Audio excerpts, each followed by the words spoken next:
Assalamualaikum warahmatullahi wabarakatuh. Perkenalkan, nama saya Siti Fardania dari kelas 11 OTKP 2. Di sini saya akan menjelaskan tata ruang kantor atau office layout. Dengan tata ruang kantor atau office layout. Office layout atau tata ruang kantor, istilah tata ruang kantor berasal dari bahasa Inggris yaitu office layout atau sering disebut juga layout saja. Tata ruang kantor adalah pengaturan perabotan, mesin, dan sebagainya di dalam ruangan yang tersedia. Apa fungsi dari tata ruang kantor? Dapat disimpulkan bahwa tujuan tata ruang kantor adalah memperlancar jalannya pekerjaan, yaitu segenap ruangan digunakan secara efisien untuk keperluan pekerjaan, menambah semangat kerja pegawai, memberikan kesan yang baik bagi para tamu yang datang mengunjungi kantor. Asas tata ruang kantor ada 6. Yang pertama ada asas jarak terpendek. Asas jarak terpendek adalah penyusunan perlengkapan atau alat dan perabotan yang menunjang pekerjaan yang tidak berjauhan. 2. Ada asas rangkaian kerja.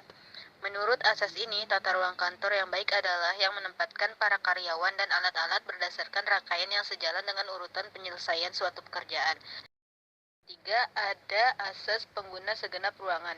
Asas pengguna segenap ruangan adalah asas yang dipakai untuk menata ruang kantor dengan memakai ruang kantor yang ada, termasuk penggunaan ruangan secara vertikal ke atas dan juga ke bawah.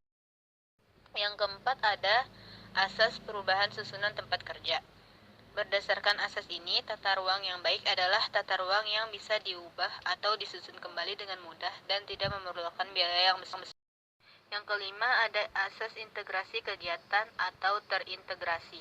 Tata ruang dan peralatan harus mengintegrasikan kegiatan antar dan inter bagian yang ada di dalam organisasi, sehingga akan saling berkaitan. Keenam ada asas keamanan dan kepausan kerja bagi pegawai.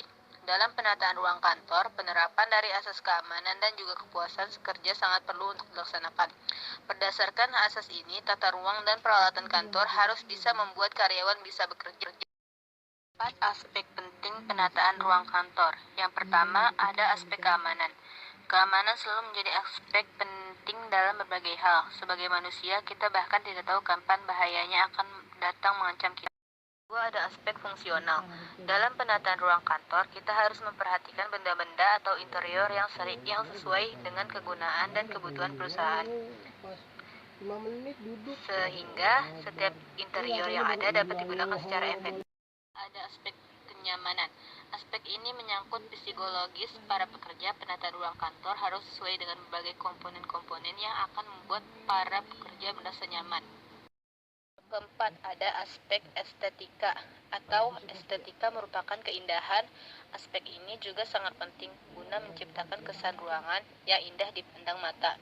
Dalam pemilihan interior, gunakan material-material ruangan yang Keempat aspek di atas sangat penting dalam menata ruang kantor. Meskipun saat ini jasa kontraktor interior Indonesia sangat marak di berbagai kota. Sekian presentasi dari saya. Wassalamualaikum warahmatullahi wabarakatuh. Hingga akan saling berkaitan. Keenam ada asas keamanan dan kepausan kerja bagi pegawai. Dalam penataan ruang kantor, penerapan dari asas keamanan dan juga kepuasan kerja sangat perlu untuk dilaksanakan. Berdasarkan asas ini, tata ruang dan peralatan kantor harus bisa membuat karyawan bisa bekerja. 4 aspek penting penataan ruang kantor. Yang pertama, ada aspek keamanan. Keamanan selalu menjadi aspek penting dalam berbagai hal. Sebagai manusia, kita bahkan tidak tahu kapan bahayanya akan datang mengancam kita. 2. Ada aspek fungsional. Dalam penataan ruang kantor, kita harus memperhatikan benda-benda atau interior yang sesuai dengan kegunaan dan kebutuhan perusahaan, sehingga setiap interior yang ada dapat digunakan secara efektif. Ada aspek kenyamanan. Aspek ini menyangkut psikologis para pekerja. Penataan ruang kantor harus sesuai dengan berbagai komponen-komponen yang akan membuat para pekerja merasa nyaman. Keempat, ada aspek estetika atau estetika merupakan keindahan. Aspek ini juga sangat penting guna menciptakan kesan ruangan yang indah dipandang mata. Dalam pemilihan interior, gunakan material-material ruangan yang Keempat aspek di atas sangat penting dalam menata ruang kantor. Meskipun saat ini jasa kontraktor interior Indonesia sangat marak di berbagai kota. Sekian presentasi dari saya.